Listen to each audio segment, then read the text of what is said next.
challenging ethics course at Meadwell Lombard Theological School in Chicago.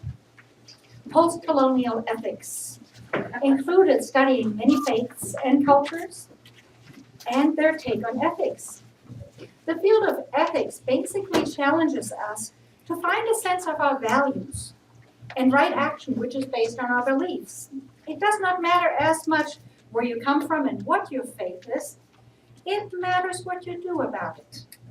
What is your moral obligation towards yourself, the earth, and others? What happens when the rubber hits the road, so to speak?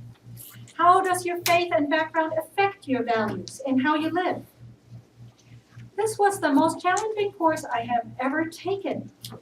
We had 20 books and articles, not only to read before the first day of class, but to turn in papers about by the first day of class. It was a bit overwhelming, but I enjoyed learning a lot. The most delightful part of this class for me was learning about Buddhism and ethics from a Buddhist perspective. Buddhism is one of the major world religions. About 500 million people are Buddhists, and Buddhism teaches that we are trapped by our cravings and sufferings until we detach from them and become free. I love this spiritual path for many reasons. Peaceful detachment is a goal I have in my meditation practice. And I love the way that Buddhist practices can actually work and are available for all, regardless of their beliefs in God or whatever theology one might have. There are many branches of Buddhism. In my studies, I was delighted to find two different Buddhist paths, which still pretty much ended up in the same place. But I'm getting ahead of myself. Let me tell you about two major teachers who emerged in the field of Buddhism during the last century from different traditions and different countries and cultures.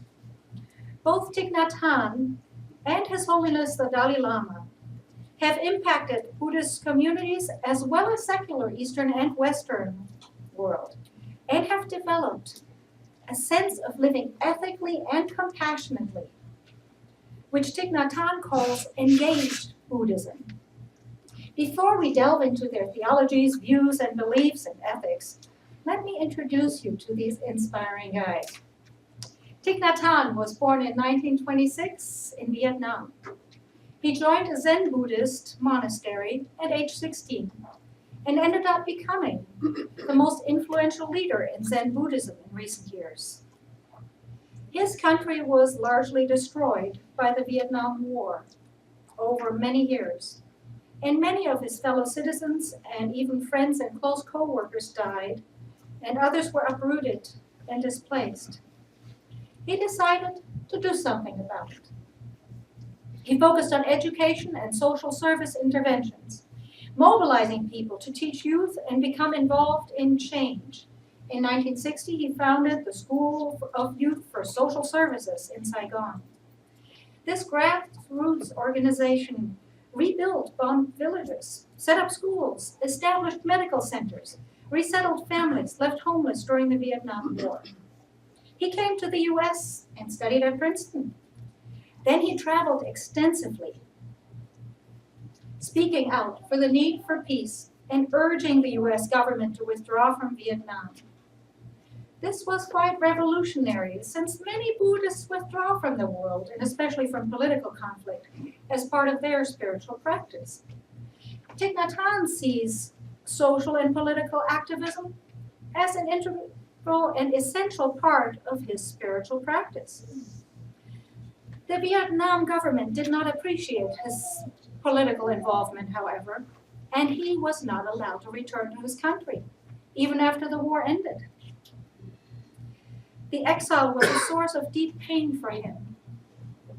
The landscape and vegetation and language of his native country had been a source of happiness and peace for him, and he was exiled for many decades. He was finally allowed to visit in 2005. He has been living in France for most of this time, but continues to speak, write, and travel, making Buddhism accessible to the Western world. Now, the Dalai Lama, on the other hand, is part of Tibetan Buddhism, not Zen Buddhism. There is this amazing tradition and belief that after the death of a previous leader, a Dalai Lama, a new one will be born as a perfected being, become recognized as the incarnation of the previous one, and then becomes the next Dalai Lama, the next leader, the next manifestation of the ancient Tibetan saint. The current Dalai Lama was born in 1935 and is the 14th such incarnation. At age 2, he was recognized as an enlightened being and raised to be the spiritual and political leader of Tibet. He studied from age 6 to 23, receiving what would be an equivalent of a doctorate degree in Buddhist philosophy. China, however, had invaded Tibet in 1949, and in 1950, at age 15, he already took on full political leadership of his country, traveling to Beijing and the UN, advocating in peace talks for Tibet. He has been living in exile in northern India ever since and has traveled worldwide, advocating for peace, interfaith and international cooperation, social justice, and a free Tibet.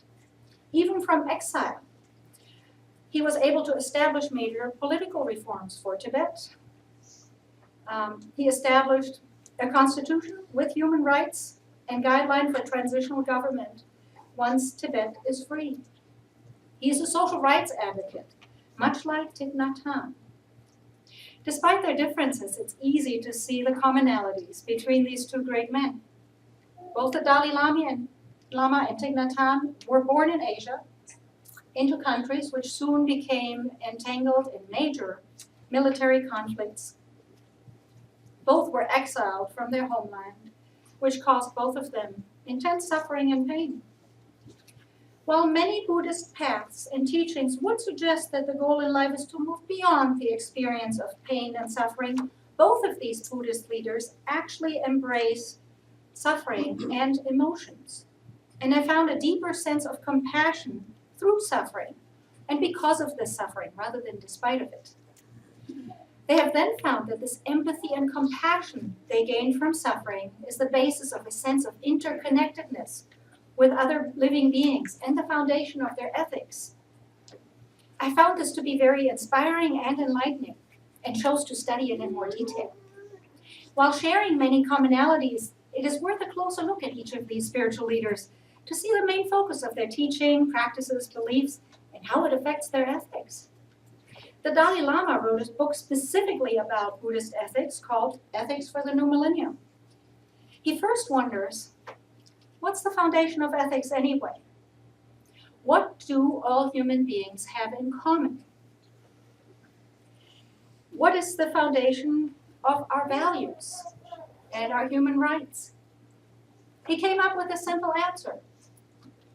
We all want to be happy, and we all want to avoid suffering. True, right?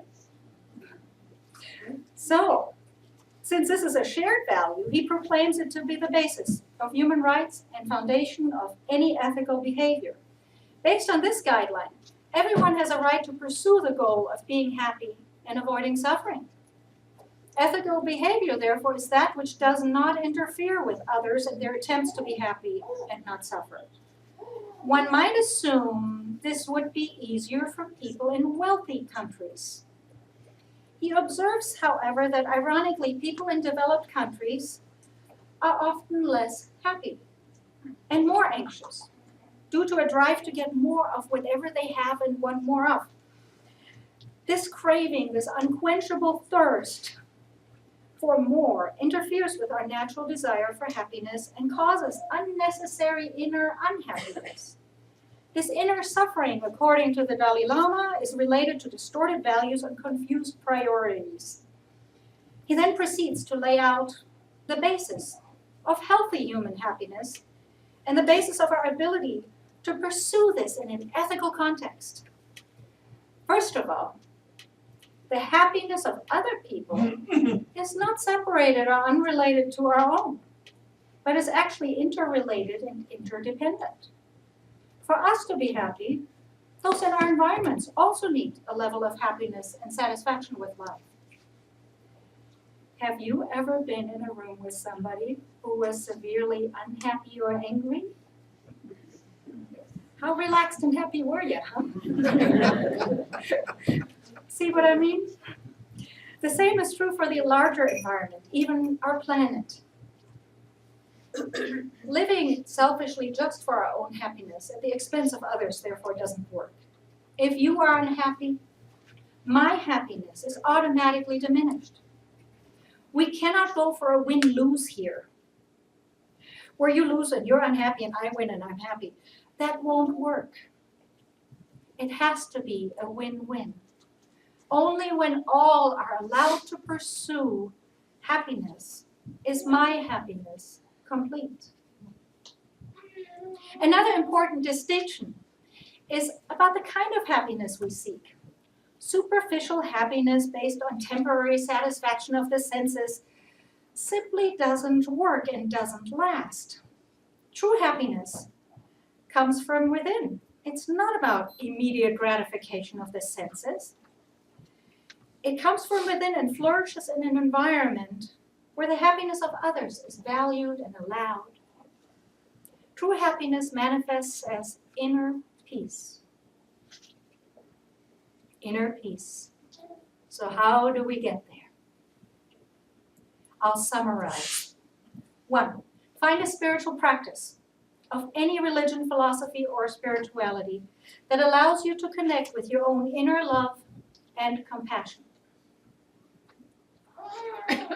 2, get to know yourself. Notice your inner attitudes and feelings and see if they're helping or hindering you in your goal of happiness and inner peace. If you find a feeling that is blocking or hindering you, let it go.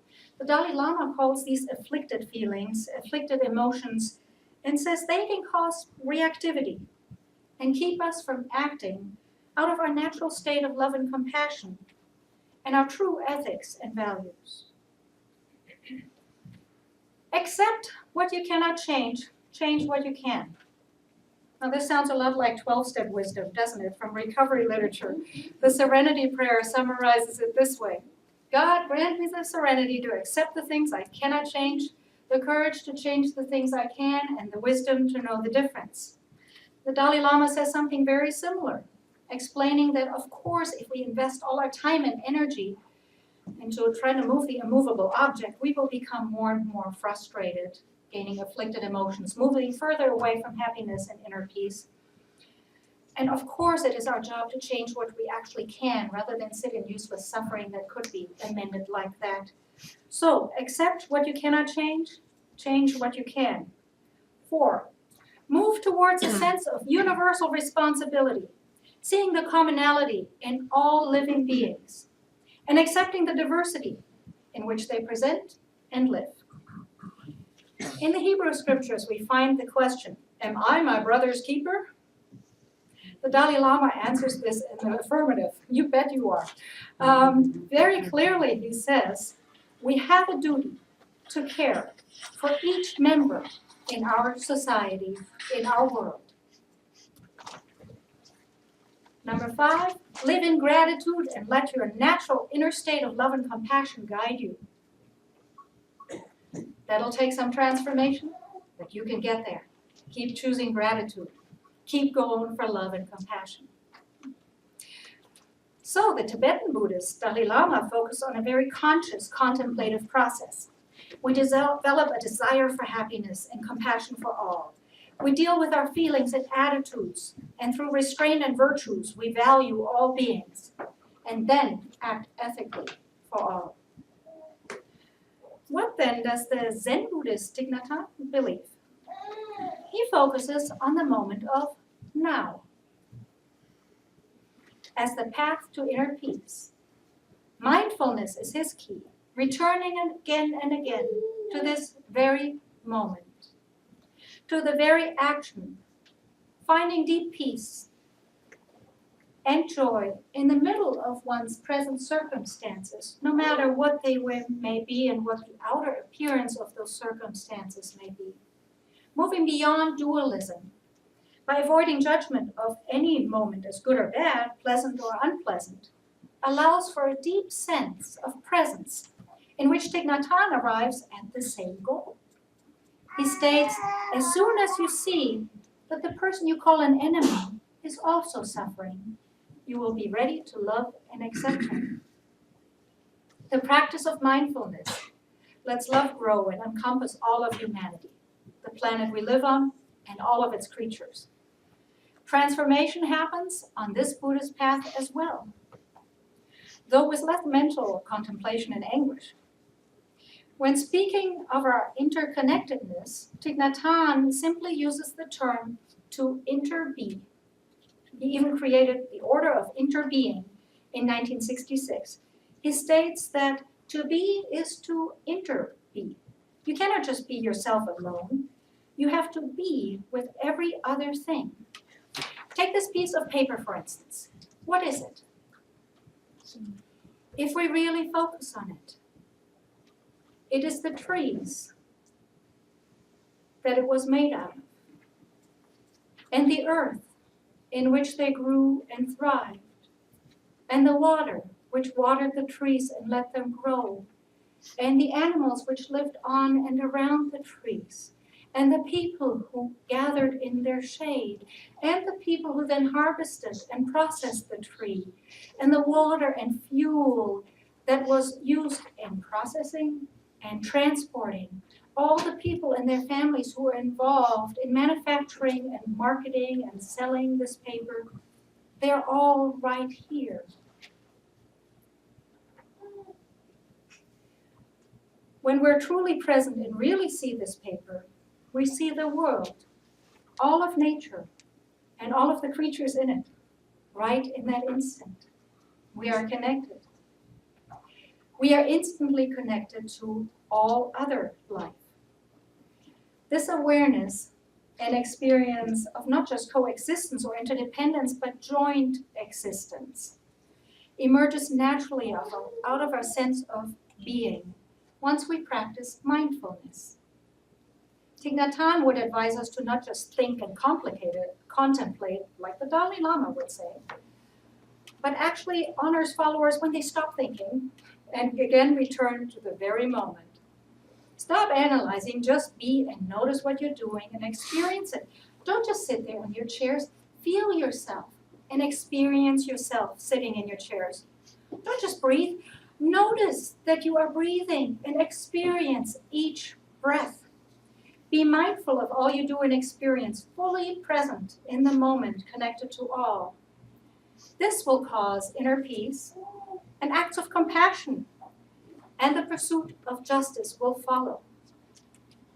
Both of these paths have amazing benefits. I am a ministerial intern, but I'm also a psychotherapist, and I recognize the benefits of mindfulness. Many psychotherapy approaches have started using techniques of mindfulness, like dialectic behavior therapy. The techniques are also found in many other meditation practices and have a great capacity to reset the mind to peaceful functioning, which then allows for compassionate, ethical decision-making in a non-reactive state. As a psychotherapist, I also delight in the Dalai Lama's discussion about feelings, attitudes, and self-awareness. How are our thoughts and feelings helping or hindering us? Which ones do we listen to? Which ones do we let go of and transform? He goes far in his struggle with emotions and their place in life. He faces suffering and the feelings associated with hardship to come out with a positive result. In my own life, I've practiced meditation as part of a local Siddha Yoga meditation center for about 15 years. My busy mind needs slowing down. And I find meditation and chanting helps me to do that. The mind clears and becomes not only more focused, but more grounded in my true essence of compassion and thereby ethical thinking when I've chanted or meditated. Even when I first studied these Buddhist texts for my class and worked on writing my papers, I experienced this.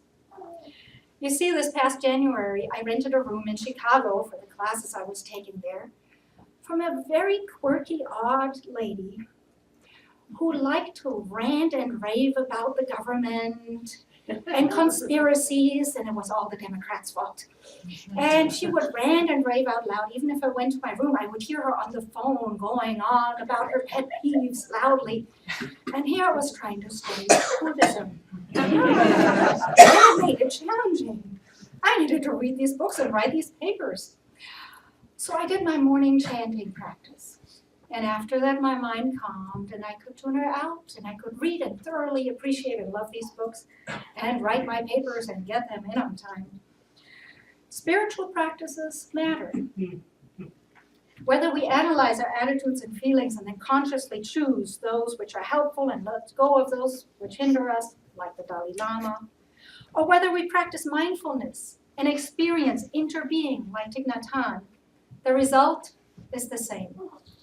We're not only more peaceful, we have let love and compassion grow within us, transform us, and therefore are highly motivated to live ethically and work for justice for all, which Thich Nhat Hanh calls engaged Buddhism.